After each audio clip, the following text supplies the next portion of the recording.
Translation: this person falsely appears as a brahmachari, is actually the Supreme Personality of Godhead, Hari, who has come in this form to take away all your land, wealth, beauty, power, fame, and education. After taking everything from you, he will deliver it to Indra, your enemy. Srila Prabhupada's purport. Srila Vishwanath Chakravarti Thakur explains in this regards that the very word Hari means one who takes away. If one connects himself with Hari, the Supreme Personality of Godhead, the Lord takes away all his miseries, and in the beginning the Lord also superficially appears to take away all his material possessions, reputation, education, and beauty. As stated in the Srimad Bhagavatam 10.88.8, Yashaham anugrinami varasi tadanam sanai. The Lord said to Maharaj Yudhisthira, the first installment of my mercy towards a devotee is that I take away all his possessions, especially his material opulence, his money. This is the special favor of the Lord towards a sincere devotee. If a sincere devotee wants Krishna above everything, but at the same time is attached to material possessions which hinder his advancement in Krishna consciousness, by tactics the Lord takes away all his possessions. Here Sukaracharya says that this dwarf brahmachari would take away everything. Thus he indicated that the Lord will take away all one's material possessions and also one's mind. If one delivers his mind to the lotus feet of Krishna, Savai Mana Krishna Padaravindayo, one can naturally sacrifice everything to satisfy him. Although Bali Maharaj was a devotee, he was attached to material possessions, and therefore the Lord, being very kind to him, showered him special favor by appearing as Lord Vamanadev to take away all his material possessions and his mind as well. Manandasya Jananjana Salakaya Chaksura Militam Yena Tasmai Sri Guruve Namaha Sri Chaitanya Mano Bishtam Stapitam Yena Bhutale Swayam Rupa Gadamayam Dadati Swabhadantikam Vanchakalpachubhyascha Kripasindu Bhaivacha Patitananam Bhavanebhyo Vaishnavebhyo Namo Namaha Sri Krishna Chaitanya Prabhu Nityananda Sri Advaita Gadadha Shivasadi Gaur Bhaktavrinda Hare Krishna, Krishna Krishna, Hare Hare, Hare Rama, Rama Hare.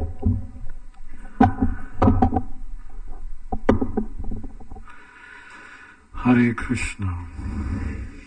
So today I want to talk on two subject matters. One is, as I already mentioned, the subject matter of Lord Hari, the one who takes everything away, and also the point that's been made here that the trickery of Vamanadev to take everything away from Bali Maharaj. So, let's begin with Lord Hari, the one who takes everything away. Yesterday,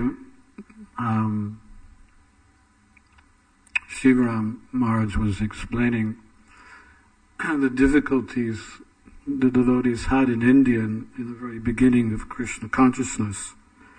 And I can actually verify that, because I was in Bombay, and there was interesting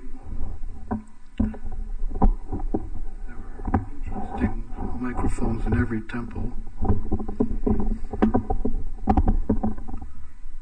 even in Bhaktivedanta Manor. It was interesting. Well, it was actually not interesting. It was a surprise. It was a shock to see how the Indians that came to our temple there in Bombay would challenge us in a very forthright way. Of course, as Maharaj was saying, in those days our temples were very, very simple. And I can confirm that our Bombay temple, it had a roof, but it didn't even have any walls. It was just a corrugated roof. The deities had their enclosure, but that was it. We were there every day having our kirtans and pravachans, classes. And there would be Indians visiting us and seeing what this was all about, the disciples of A.C. Bhaktivedanta Swami. So it was not very easy for the devotees that came to India. It was actually very, very, very austere. But the austerities we accepted, but what we couldn't first accept was this challenging of the Indian people. We didn't understand why they were challenging, because they would say things like, why Krishna? Why this Krishna, Krishna, Krishna? Why not Durga? Why not Ganesh? Why not Kali? Naming all of the different demigods. Why Krishna? This was the challenge. And the devotee that was giving the class, usually it was a Swami in those days, because most of us were young and we didn't really know how to give classes, so we left it to the Swamis.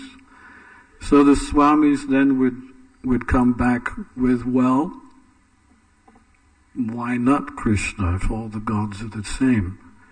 Then why not Krishna? Why are you excluding Krishna? Huh? And of course the answer to that question is because Krishna is Hari, the one who takes everything away from you. That is why you will not surrender to Krishna.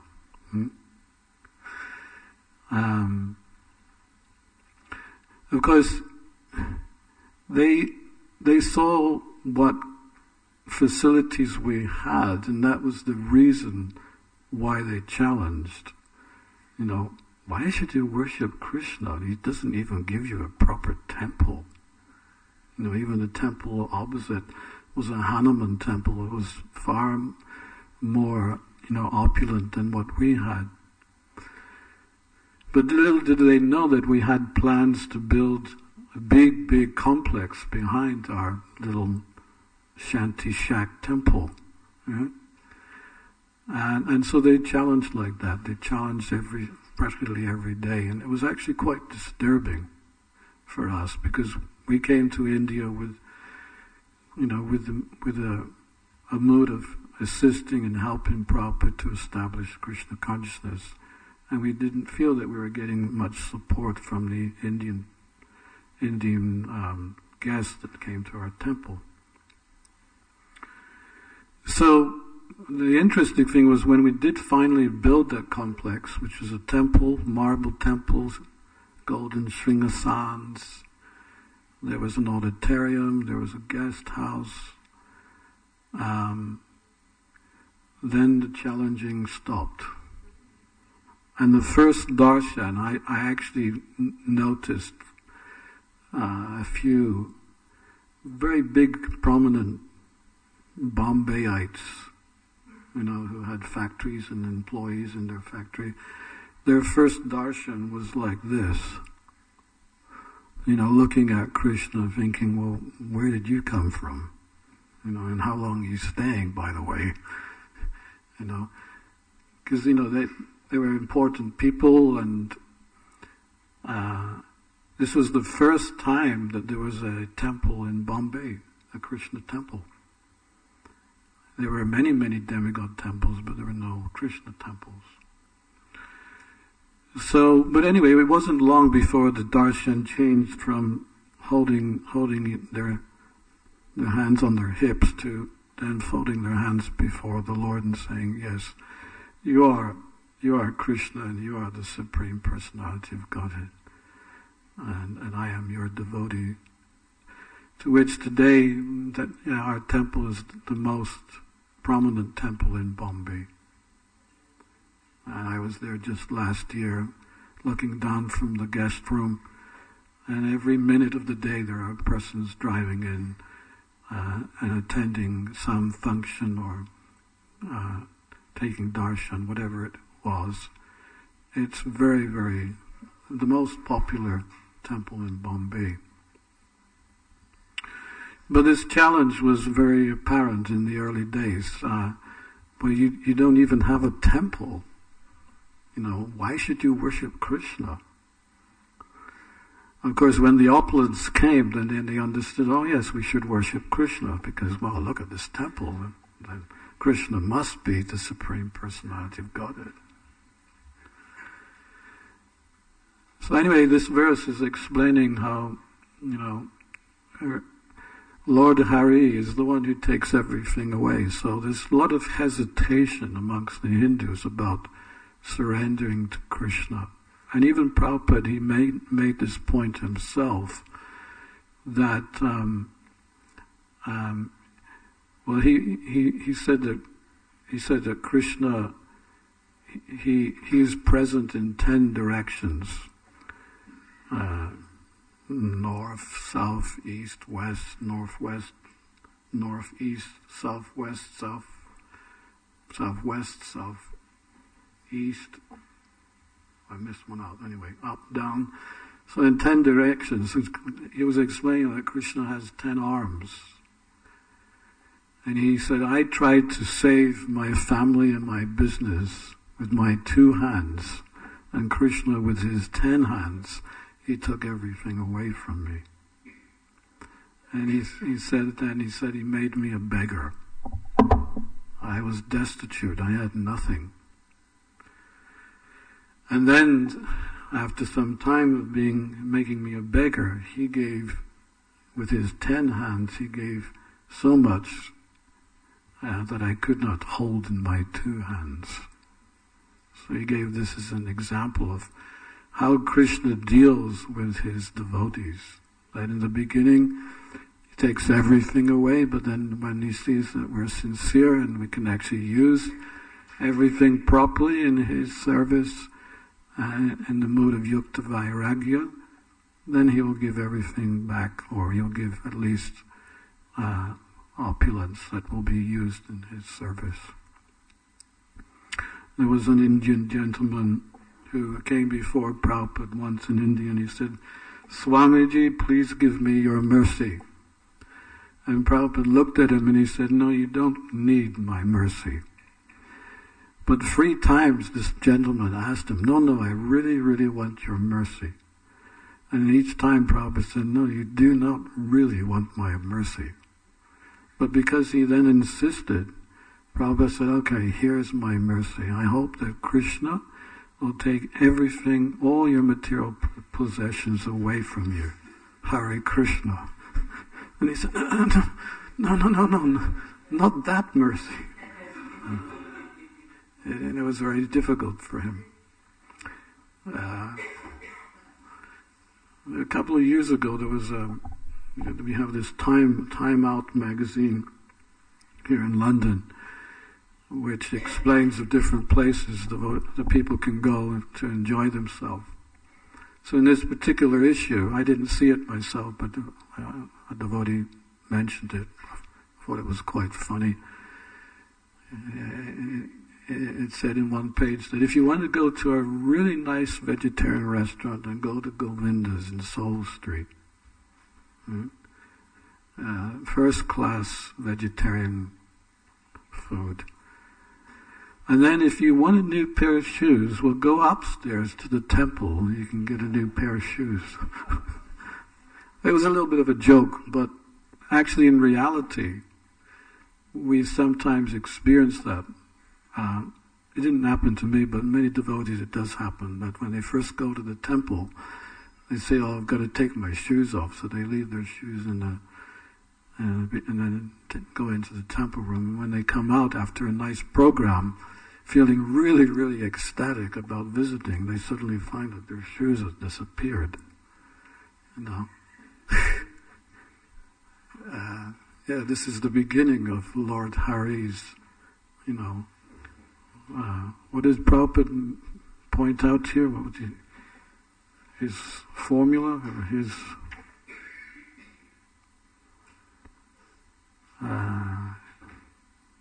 forget what he mentioned. His program? Was this his program or formula?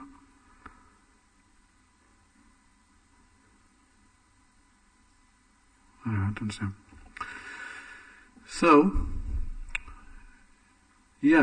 So Krishna can take, he starts taking things away from us. Of course, there's some things that he takes away that we really, really don't mind. I have a list of them here.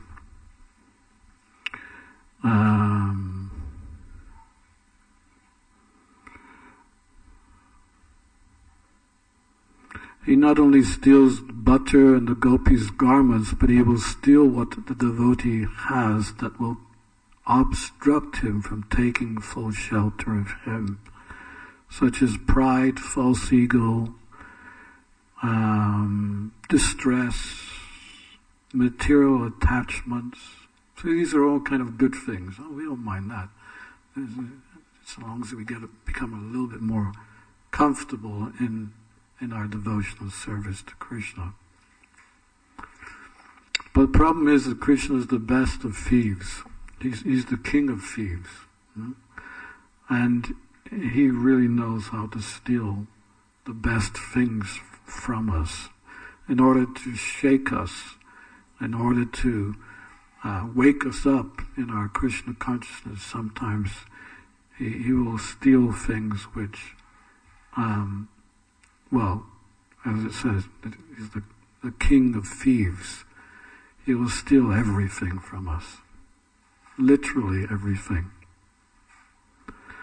So, he will steal your money. He could steal away your relationships, family members, loved ones. And what about stealing away your good name? That's a difficult one. We all like to feel that we're liked by everyone. But that is not always the case. And someone can steal away our good name right before us. And what about stealing away our happiness? Prabhupada said to us, chant, dance, and be happy. But what about when Krishna steals away our happiness and makes us cry? That's quite tough. Men don't usually cry. Women can cry quite easily. But men, we're kind of a little bit, not a little bit, we're quite macho in our behavior. And we don't really want to be seen crying, even before Krishna. But sometimes he really pulls the plug, and you have to actually, there's no other way around it, but you'll have to just sit or lie and cry. And that's when Krishna is getting quite close to accepting your full shelter at his lotus feet. There's a nice poem which describes all this, which I'll read out. I don't know who is the one who wrote it, but some great Vaishnava personality, no doubt, because it's quite a nice poem. I offer my obeisances to the foremost thief, who is famous in Vraj as the butter thief, and who, for those who take shelter of him, steals everything, even Radhika's heart. Such fearsome thief has never been seen or heard of in all the three worlds. So this is a nice response by a devotee to this king of thieves. Hey thief, you have stolen everything from me, but where can you run? I have caught you with the rope of my devotion. Hey thief, I have imprisoned you within the miserable prison of my heart, which is very fearful due to the darkness of ignorance. This, O thief, this is your punishment for your crimes and thievery. The noose of my devotion remaining forever tight, I will not release you for millions of eons. What's an eon? Huh? Is it? Well, there you go. So this is this is the relationship that Krishna is looking for. It's all very well coming before the deities and saying to Krishna, dear Radical Kulananda, my son, he's just about to take his driving test. Can you help him out? Things like this, which my son just accomplished a few days ago. I did pray to the Lord. But will we come before the Lord and ask Him for the ultimate benediction, the ultimate, the ultimate in relationships? Because Krishna, He doesn't really like being God, because as God, He is the order supplier to everyone. And as we know, we sometimes point out how the Hindus are asking to be liberated, to go to the heavenly planets, and perhaps the Christians want their daily bread, and the Muslims want something else. But we Hare Krishnas, we're no exception to the rule. We come before the deity asking for so many different opulences and positions and material favors. But what pleases Krishna more than anything is when we want to really firmly establish a loving relationship. That's when He feels, He feels very happy in that environment, in that kind of intimacy, in an intimate relationship with his devotee. And then this kind of back and forth takes place where, Krishna and the devotees, it's like a competition between them as to who will favor the other more.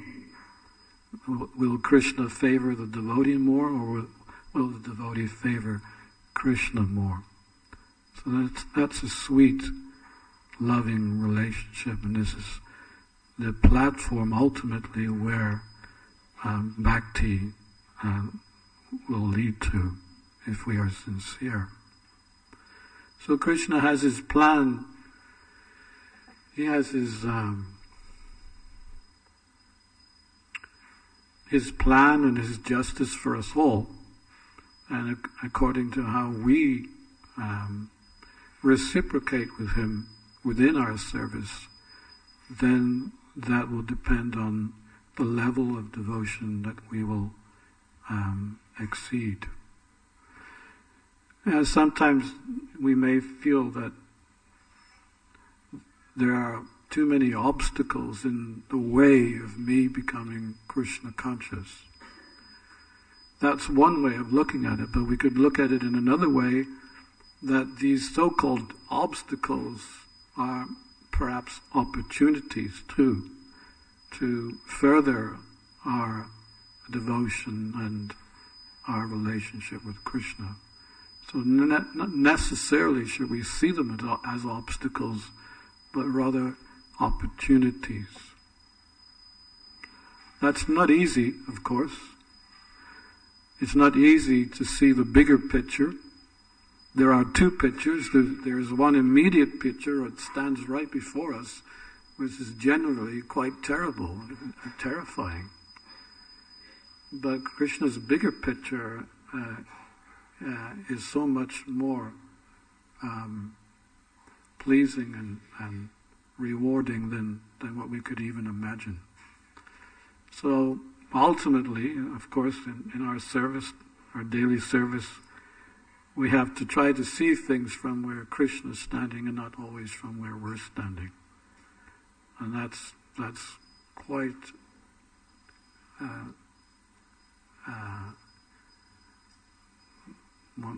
one must be very sincere and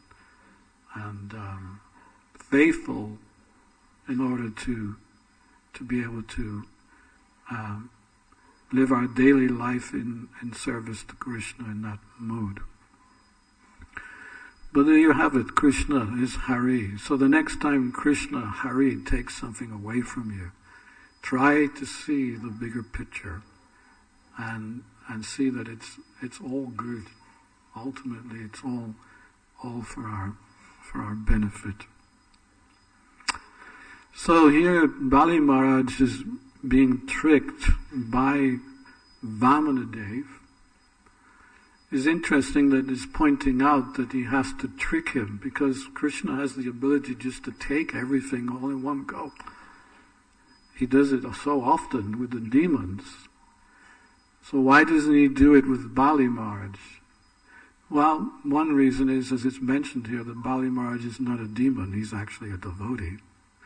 And the second reason is that Bali Maharaj, he actually obtained victory over the whole universe, took away all the property of the demigods, all their positions and opulence by fair play, by fair means. Prabhupada explains this in one of his purports in the Srimad Bhagavatam, that this is the difference between the devotees and the non-devotees when they go to war. And he mentions specifically, the British Empire was built ultimately on thievery. That they actually went to India and took all the opulence of India, the money, and they took the soldiers, and then they went and conquered many other parts of the world. And then he mentioned that as soon as India became independent, at that moment the British Empire started to collapse. So he was saying that ultimately it was destined to happen, that, okay, a big empire, but then suddenly it all collapses because it was obtained through the mood of thievery, stealing. They stole the spice trade. There was a big lucrative spice trade in India, and the British took that over, and then they started to take the money from that and the Indian soldiers and conquer the world. He was saying that Bali Maharaj, his chivalry, he had chivalry. His mood was as a Kshatriya who followed all the principles of a Kshatriya. And by fair play, by fair means, he took over the whole universe. So Krishna really, really could not just take it away from Bali without some fair. Of course, fair. Tricks are not fair. But he had to take it away by some means, some way. So as we were just reading, Vamanadeva asked for 3 steps of land. And Bali Maharaj said, well, come on, I know you're a little boy, and that's typical talk from a little boy, but I'm Bali Maharaj, and I can give you, as Maharaj was saying a few days ago, I can give you planets. I have that much land, so just, please, ask for something significant. But as we've been just reading, the reply from Vamanadeva was, no, I'm not interested in all this. I'm a simple brahmachari, and we don't need so much. 3 steps of land is sufficient. Thank you very much. And then Bali Maharaj said, okay, I will give you what you want.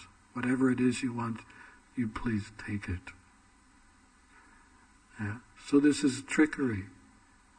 As we will read in the next verses, how Vamanadeva took, just by 2 steps of land, he took over the whole universe. Yeah, this is... Sometimes we try to compete with Krishna in this material world.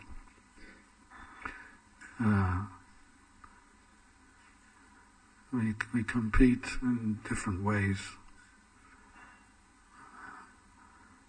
Every year here in London there's a marathon run. So we want to show everyone how fast we can run and how far we can run. But every year in that marathon someone dies. It's a long run, and it's quite a feat. And but it is our competition with Krishna. Everything we do here, unless we're doing it in the mood of service to Krishna, it's ultimately a competition with Krishna. To see how fast I can run, to see how wonderful I can swim. But Krishna comes time and time again just to show us that our competition with him is useless. It's a waste of time. And here's Vamanadeva, he's taking his marathon, he's not even running, he's just walking across the universe. This is how he reciprocates with our challenges. Yeah, you can run, but I'll walk. I'll just take 2 steps and I'll just cover the whole universe. Hare Krishna. So who can compete with Krishna? And that's ultimately the reason why he appears and has these wonderful pastimes, just to defuse our competition with him so that we will rightly surrender to his lotus feet and serve him and accept him as the Supreme Personality of Godhead. So these are a few points from this verse. A couple of minutes if anyone has any questions or comments.